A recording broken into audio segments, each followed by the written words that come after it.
I made over $100,000 in 6 months from wholesaling real estate and then gave it up nearly just as quickly as I got started with it. And I first learned about wholesaling on YouTube because as somebody who has never been in real estate, some of you watching may be able to relate to that. I had never been in real estate and I was over here, right? As somebody that was like, what the heck is going on? That's where I was starting with. And then on YouTube, I'm finding these people over here, right? The Grant Cardones of the world, the gurus, all these people that are like, oh, you know, I'm worth $100 million or whatever it might be.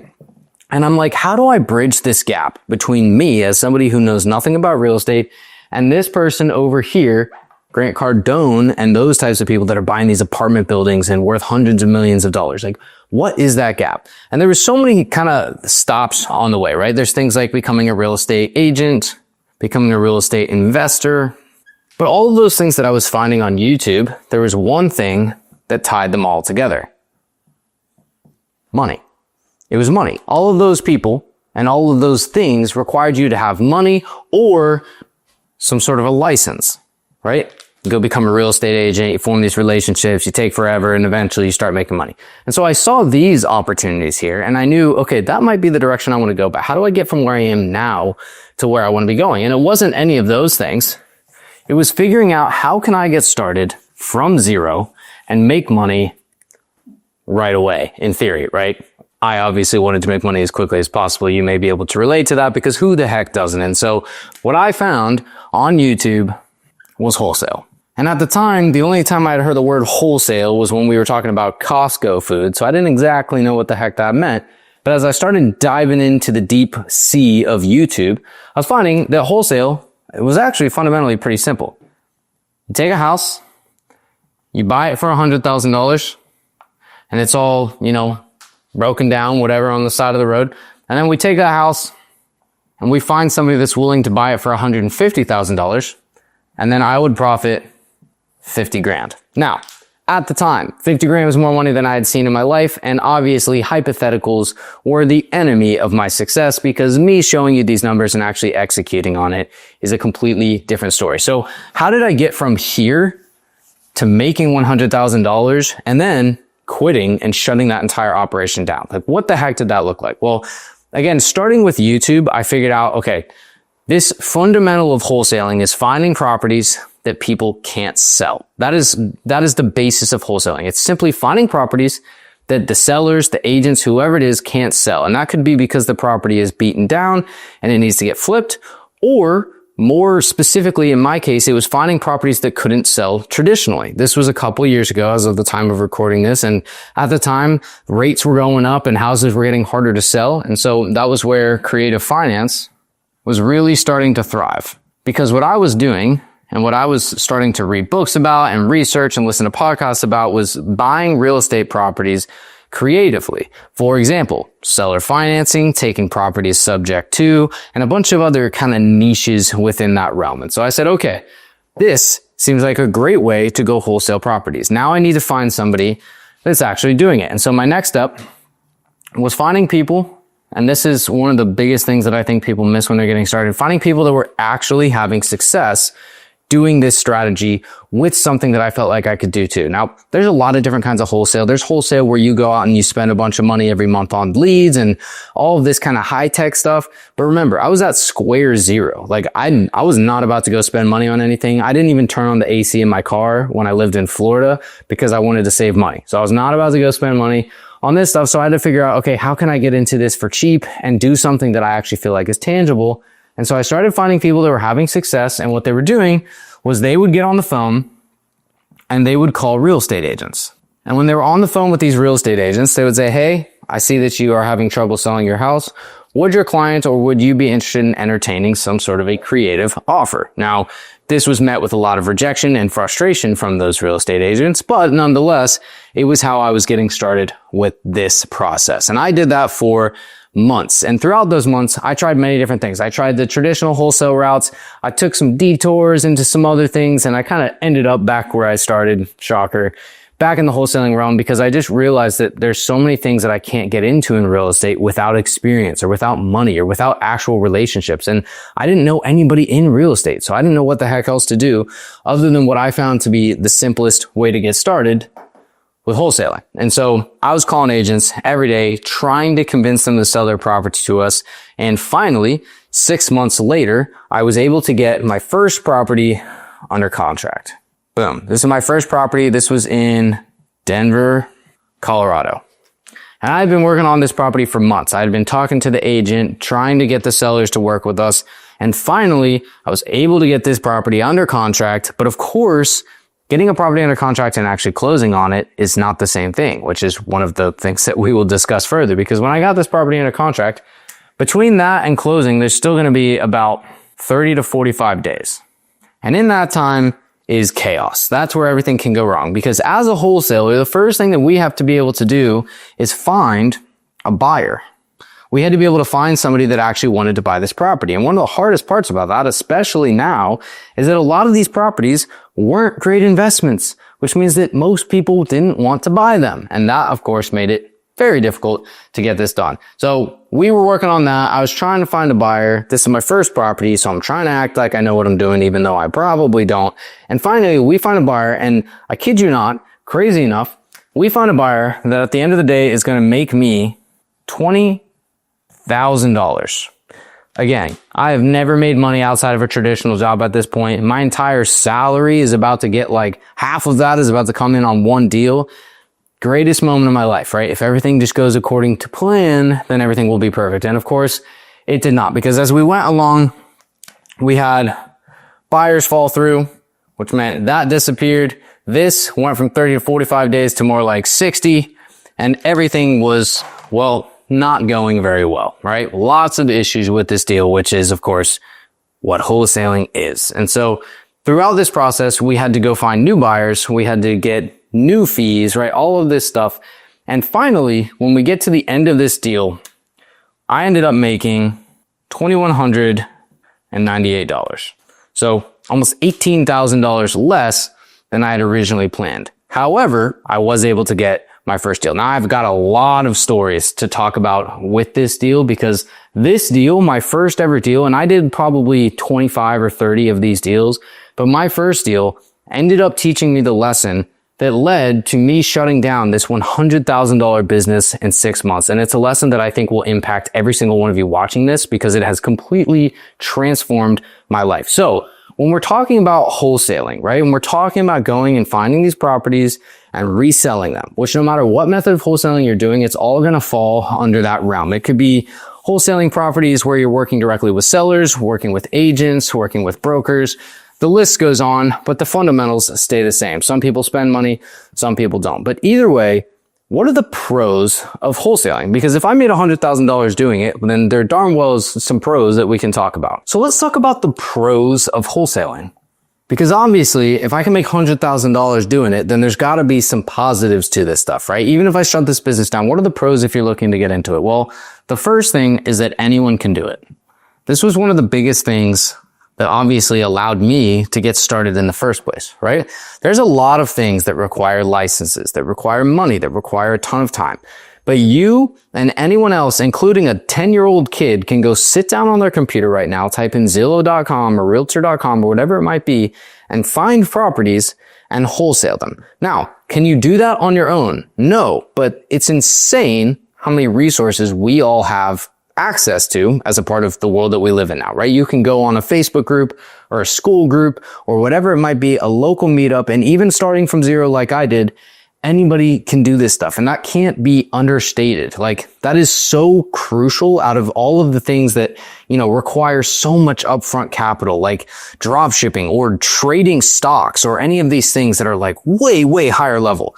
This is something where you can just try it out. Go on there, worst thing, nothing happens, right? But anybody can do it, and that is huge. The second thing is that you can make money fast. Again, as somebody coming from a background of only working a W-2, which I think is pretty relevant to a lot of people, this is a massive, massive change to be able to say, hey, I make $10 an hour, $15, $20 an hour, right? Whatever it is you're making. All of a sudden, you can say, with one right move, I could make 10 grand, 20 grand. I know people who have made $250,000 off of one good deal. Now, Do those deals just come every day? No, they're way harder to find. But the fact that you can make money that fast and there's really no real cap as to what kinds of deals you can make money on, it's like a blessing and a curse, right? But since we're talking about pros, that is a huge pro, that you right now can make the same amount of money that you make in a year off of one deal if you take the right action, you're consistent, and maybe get a little bit of luck along the way. But either way, huge that you can just make money that fast. And then the third one that I really want to hit on is that you don't have to be an expert. I want to talk about this, right? Because when you're looking at this, there are so many things where you can't make mistakes, right? There's so many things where you can't go out, you can't do something unless you're fully trained, unless you have, every avenue covered, unless you have a ton of experience, unless you have the relationships, whatever it might be.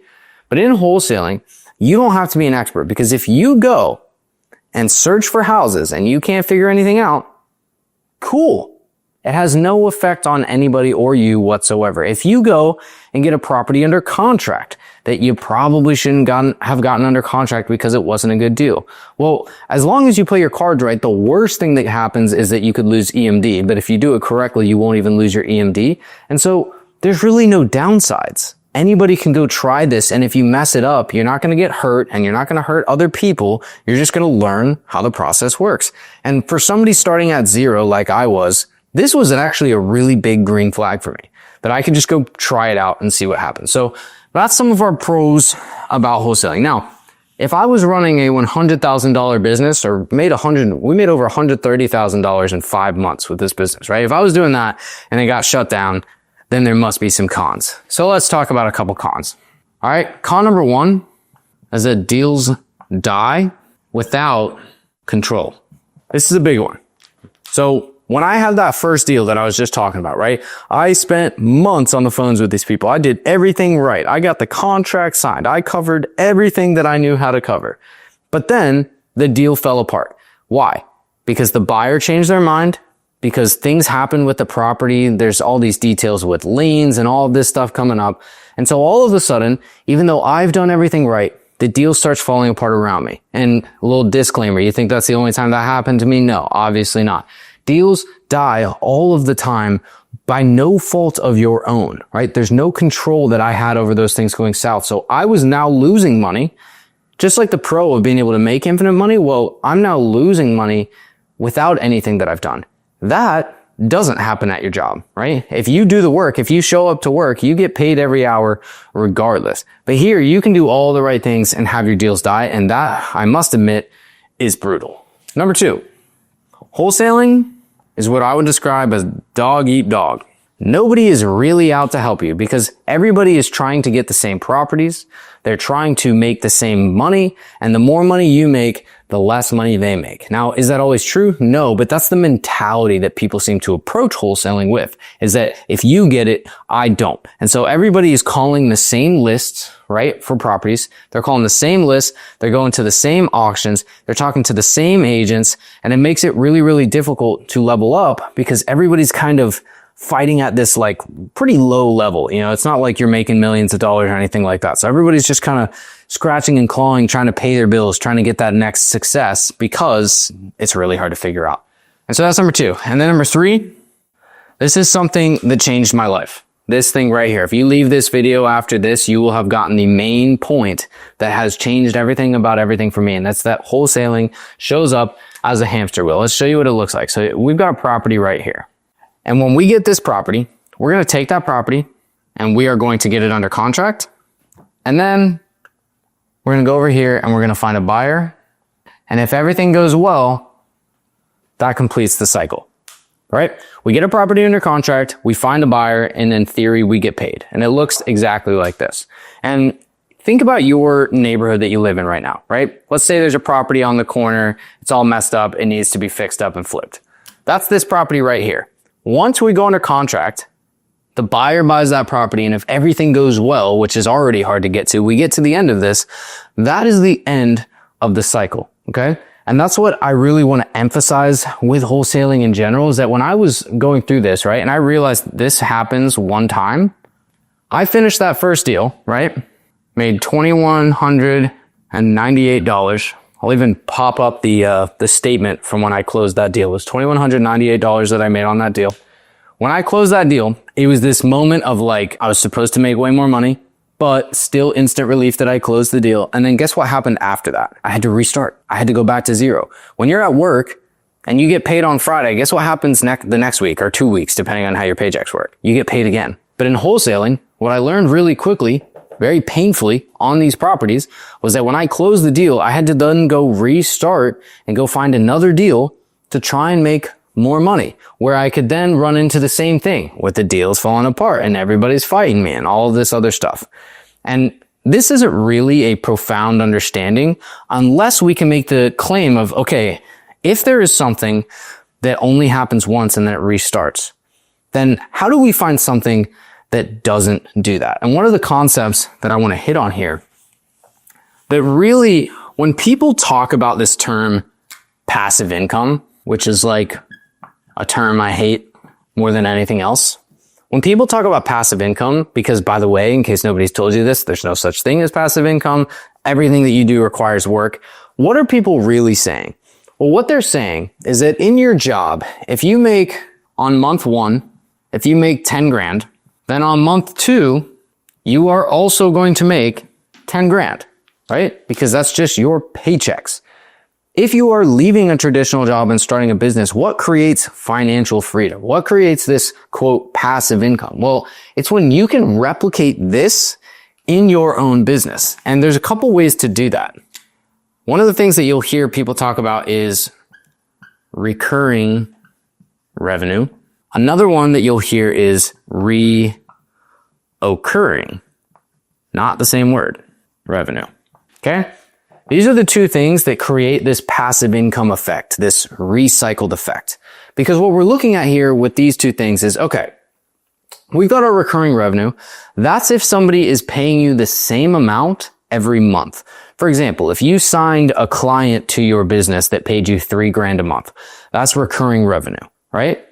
Reoccurring revenue is when it's not every month, but the person keeps coming back. And this is what I want to touch on. For example, if you think about someone like Coca-Cola, you don't go out and buy one Coke and then never buy Coke again. Now, do you pay Coke a subscription to get that delivered every month? Probably not, although some of you weirdos might, but for the most part, probably not.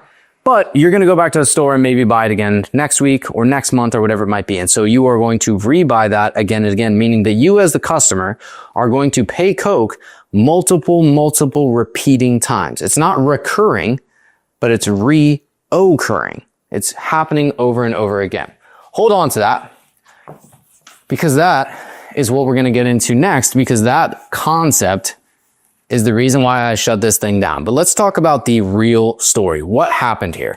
We're going back to the original house, right? And this original wholesale deal, we'll call it wholesale number 1. Now again, keep in mind, I ended up wholesaling 25, 30 properties, but this wholesale number 1, this was the game changer, because here I am selling this property to a buyer. This is me. And profiting my $2,198. Now, throughout that process, we had the deal fall apart. It was miserable. We were supposed to make 20 grand. We end up at the end and we make 21.98. And here's what I want to show you. If you don't know a HUD statement, which is what I popped up earlier, a HUD statement is what shows you where all of the money goes on a real estate purchase. Okay. And so on this HUD statement, right here, it said Ryan is going to get 21.98. All right. Cool. I worked my butt off. I'm finally at least making some money. It's better than nothing. And then right below that, I see this other person that's making $2,000. And I said, hold up. Who is this person that's making the same amount of money as me? And did they work as hard as I did? Because I spent months on this property. I have had sleepless nights trying to get to this 21.98. What did this person do? Can you guess what this person did? Did they cold call people? Did they work with the contracts? Did they deal with the buyers? Did they get yelled at on the phone for months at a time? No. What this person did was they funded the EMD. For this deal right here, the buyer came and brought me $5,000 in EMD. And what that did was that was them saying, hey, Ryan, we're serious about buying this property. We'll give you $5,000 to hold on to that property until we purchase it, right? That's their soft deposit, their payment, whatever you want to call it. But the buyer didn't bring that money. They had this other person bring this $5,000 for them, right? This was their funder. That person brought the money for them. And so we get to the end of this deal. And this person right here, I see them on the HUD statement making the same amount of money as me for doing one millionth of the amount of work that I had done. And on my first deal, I said, I want to do what that person just did. How do I do that? How do I figure that out? Because I'm on this wholesale thing, but that person just made the same amount of money, and that is blowing my mind. And that was my introduction to what now has changed my life. And it's right here. Transactional funding.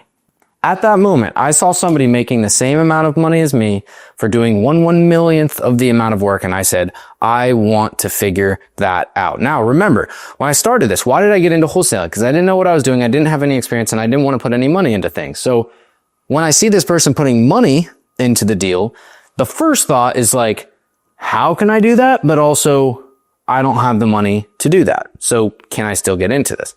So then I did what any person would do that really wants to figure this out, I guess. And I talked to the person who funded that deal and I said, how did you do that? And they said, oh, well, I found the opportunity and then I just had somebody else bring the funds, the $5,000, and then we split the profit. And then I'm like, what the heck is going on? So you're telling me that you funded that deal. It took you 30 seconds. You had somebody else bring the money and you made the same amount of money as I did on this transaction. You have to be freaking kidding me. That was my introduction to transactional funding, because here's the main change that you'll see.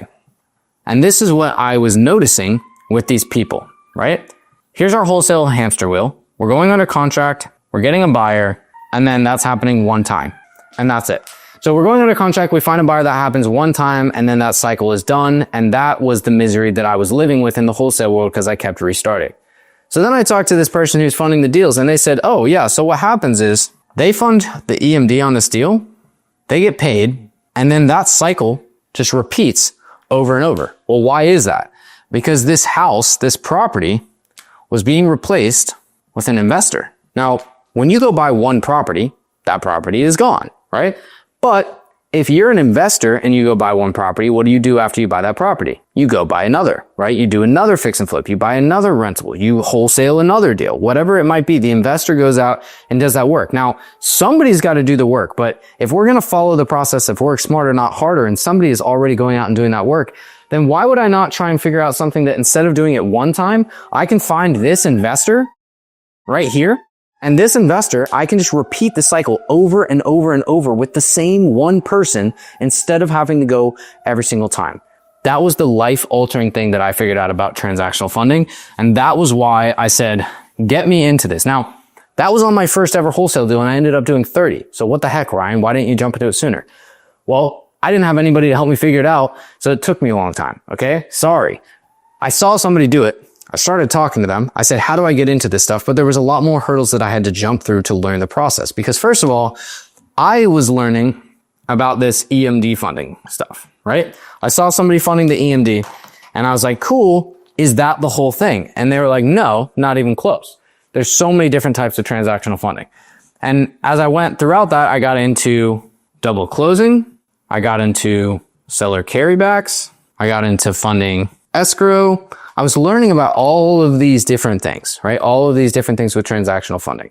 And one of the biggest things I learned was that all of these things only required contracts. Now, why do I bring that up? Because there's a lot of things that would fall under the realm of lending, right? And lending would be if I was going out and I was putting money down on a property and then that money was protected by the property itself. That's things like the mortgage you have on your house or the loan that somebody gets for a fix and flip or anything like that. But this transactional funding was different because it wasn't protected by the asset, by the house. It was protected by escrow. It was protected by the contracts that I was using. So it was a completely different thing. And so I dove in learning this on the side while continuing to wholesale. And I did that for months before I realized something crazy. And what I realized was that I was spending 95% of my time on wholesale and 5% of my time on funding.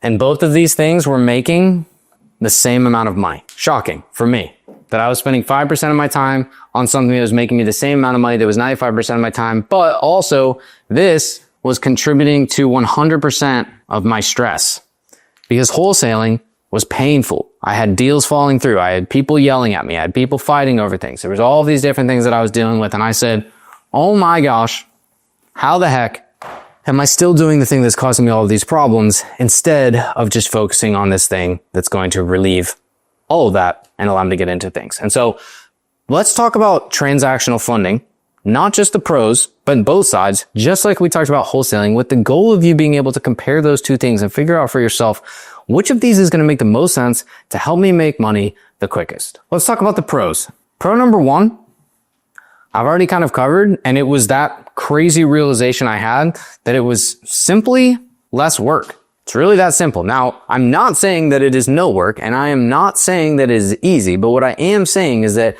if you look at a deal, right? Let's take a common real estate deal. And you could look at this from the perspective of a wholesaler, an investor, whatever you want. Let's say we're doing wholesaler versus funder. On the wholesale side, we have cold call, we have contracts, or negotiate, we have finding a buyer, we have EMD, we have transaction coordinators, we have the title company that we have to deal with, we have the statements, we have things that can come up with the property like liens or other issues. We have the real estate agents that we have to deal with. And I'm going to stop there, even though I could keep going because I feel like I've filled up the space. On any given deal, that's what a wholesaler is dealing with. Now, on that deal that I dealt with the funder, what did they have to deal with? Well, they funded and they signed and filled out their own contracts. And that was it. And purely from a volume perspective, I think you can see this clear comparison on why I am saying it was way less work for me to figure this stuff out. That's it. It was way less work because I didn't have to go crazy trying to get all of that stuff done. And that is an absolute game changer. So that was the pro that kind of drew me in to begin with, right? That was the thing that I was like, wait, this is awesome. Okay. Now that was just the beginning because number two is where things really started to make a shift for me. And that was that there was leverage, and leverage changed everything for me. Here's what I mean. Really, I guess I should keep this comparison up the whole time, huh? So I'll do wholesale versus funding. So let's talk about the leverage side of things, right? If we're looking at this, switch to blue. So we're looking at the difference between these two things when it comes to leverage, okay? If you do one cold call and you find somebody, that can lead to one deal, right? But on the funding side, if you find one investor, like I talked about, that can lead to infinite deals. But that leverage is only the beginning, because if you're looking at this, right? One deal versus infinite deals, that's where we go from one-time revenue to reoccurring revenue, which already is life-changing, changed my life when I understood this. But what about the leverage with the money itself? Well, if you get a deal, a wholesale deal, right? You're going to make your profit is going to be based off of whatever the buyer agrees to. AKA, it's based off of the deal itself. So if you have a crappy deal, you might make $1,000. If you have a really good deal, you might make $10,000 or $15,000 or whatever that number becomes, but it's based off of the buyer's agreement. Well, over here, the money that you make is based off of the amount needed. And that right there is what I mean when I talk about this leverage. So look at this. If we fund a $10,000 deal, then we might make a $1,000 profit. But if we fund a $1 million deal, making 10%, then we make a $100,000 profit. No matter which of those things we do, the work that I do stays the same. We fill out the contracts and we fund the deal. That's it. But we can make infinite levels more money. And what that really meant, one of the biggest lessons that I learned getting into this was that I didn't have to fund these small deals because every single one took so much work, and I could just start focusing on bigger deals. And I said a year ago on this channel, I said that I was going to start doing more of that. And that's exactly what I've done. I've started focusing on these bigger deals so that instead of making $1,000, I make $10,000 or $20,000 or $50,000 on these deals. And then we can only do a few deals a month and you can still be making hundreds of thousands of dollars. So that's the second thing, right? In our comparison is simply the leverage that you have on these properties. Now, I want to pull up real quick the third thing, because this is what's going to really kind of get us into the last part of this. And that's that we are having, with that leverage, switch back to the black. We'll call it compound growth. We're having compound growth. Now, this all goes back to that wholesale hamster wheel. This goes back to the things that changed my life. Because when I talk about compound growth, let's go back to our comparison chart. If on month 1, right, let's do it this way. Month 1, month 2, month 3. So on month 1, if I get one wholesale deal, let's say for easy math, I make 10 grand, right? Now I have to restart from scratch. On month 2, I get one wholesale deal and I make 10 grand. And then I start from scratch. And then on month 3, I get one wholesale deal and I make 10 grand. Okay? That is just straight flatline growth. Well, really no growth at all, right? It's me restarting to try and get one deal to make the same amount of money I did last month. Now, in comparison with funding on month 1, if I made 10 grand, I now have this repeat borrower, right? This investor that's coming back to me the next month with their next deal or their next deals. And so I am seeing, and this is literally fundamentally how my business was built. I was seeing that this person that made me 10 grand the month before was going to come back and they were going to make me another 10 grand the next month. But since I've already found that person that's going to make me this 10 grand, what am I going to do in the meantime? Well, I'm going to go out and find another investor. And when I find that other investor, they're going to make me another 10 grand. And so now in month 2, I have 2 investors coming to me. And then in month 3, I've got what? The 10 grand coming back from the first investor, the 10 grand coming back from the second investor. And now I go out and find a third investor. And so if you look at this timeline, I made 10K every month here, restarting from scratch. But here, I'm compounding that growth every single month. And if I show you a timeline over the last year of my transactional funding business, you'll see that I'm not making 10K a month. I made 5K my first month, and then 10K, and then 20, and then 30, and then 50, and then 100, and then 150. And it keeps compounding because these numbers just keep going up. The same people come back while new people come in. And that is the third pro, and one of the craziest parts that all goes back to that initial statement about the wholesale hamster wheel. That's what it all goes back to, because that's when I realized that there is a better way, a smarter way to get this done. Now, does that mean it's all sunshines and rainbows? No. And people always say, do you talk about the bad stuff? All the time I talk about the bad stuff. Let's talk about the cons of transactional funding. Number 1, deals die. It's the same as wholesaling. Because guess what? It's real estate. And if you are working in real estate, your deals are going to die. Why? Because real estate involves multiple parties. It involves sellers that change their mind all the time. It involves money. It involves lenders. And if the wholesaler has the deal falling through, you as the funder can still be in that same position, which means that you can still have the deal fall through. Major con of transactional funding. And maybe if I'm comparing these two things, I could also say that's just a con of real estate. You're not always going to have control over these things. Now, if we compare this con to the pros of transactional funding versus wholesaling, you realize what? What was the first pro that I talked about for transactional funding? It's way less work. So what does that mean? If this deal dies, which by the way, I have deals die all the time, right? When I have a deal die, I usually up to that point have funded the deal and signed contracts. And so if the deal dies, then I just get my money sent back and then I'm done. Now, on the wholesale side, when I had deals die, I had cold called per month, done the contracts, worked with the title company, negotiated with the seller, dealt with the agent, fought with the buyers, all of that stuff, right? I had done 10 times more work, which means what? When the deal dies, it's 10 times more painful. So that's my plus and minus on con number 1. Now, con number 2 is a massive one, because con number 2 is that you can actually lose money. Now, whether you're funding these deals with your money or somebody else's money is beside the point, because you can lose money on these deals. And this is huge. If I'm comparing number 2 on our cons list here versus wholesaling for transactional funding, right? This con is worse than wholesaling. Why? Because in wholesaling, if you have a deal die, you lose the deal.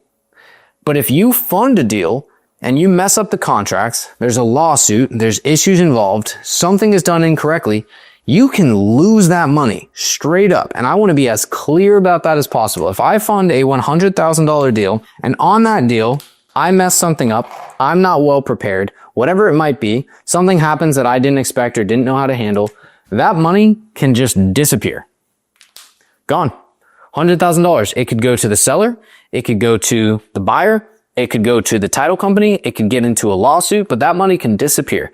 And losing money is a massive, massive con. Now, how do I contradict that if I'm still running this business? Well, by learning how to do things correctly, by having proper contracts, by working with people that know what they're doing, by not assuming that I know more than I do. Those are all the ways that I protect my money. But that does not negate the fact that you can lose money. And if you can lose money, that's a pretty dang big con. Okay. Now, number 3 is something that you may have heard if you know about transactional funding.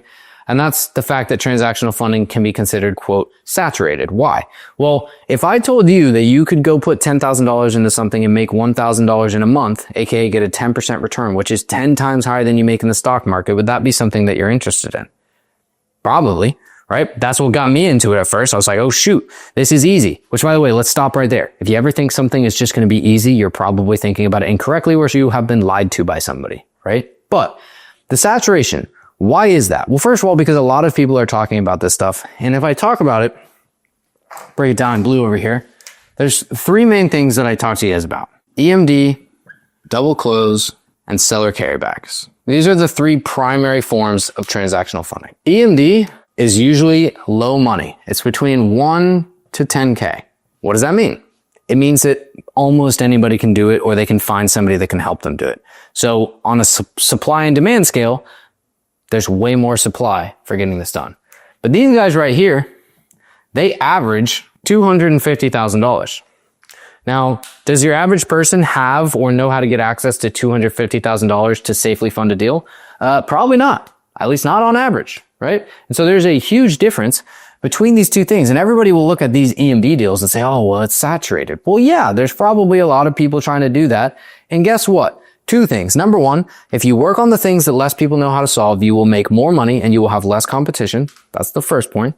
And the second point is that if a bunch of people are working on something, do you know how easy it is to be better than the average person when people don't really try that hard? You get on the phone, you make yourself available, you show that you have more knowledge, you work faster, you solve problems. If you can do that, I can tell you, I fund these kinds of deals all the time. There's people in my ear over here saying that things are saturated, and I'm over here saying I keep making money regardless. So which one of those really matters? Well, it's important to understand that that is a con of this. That if you just go into the open ocean and you're like, I'm hoping for this to be easy and I don't want to put in too much work and let's just see what happens, then you are going to end up as one of the people that suffers from those cons. And that's why you as a whole can avoid this con of saturation if you just learn how to be better and how to be the most problem-solving human being that you can be when you jump into this, regardless of how much money you have. Now, I'm going to go into a lot more detail when it comes to my story of how I got into real estate as a whole in this video right here, so you can click here to watch that next.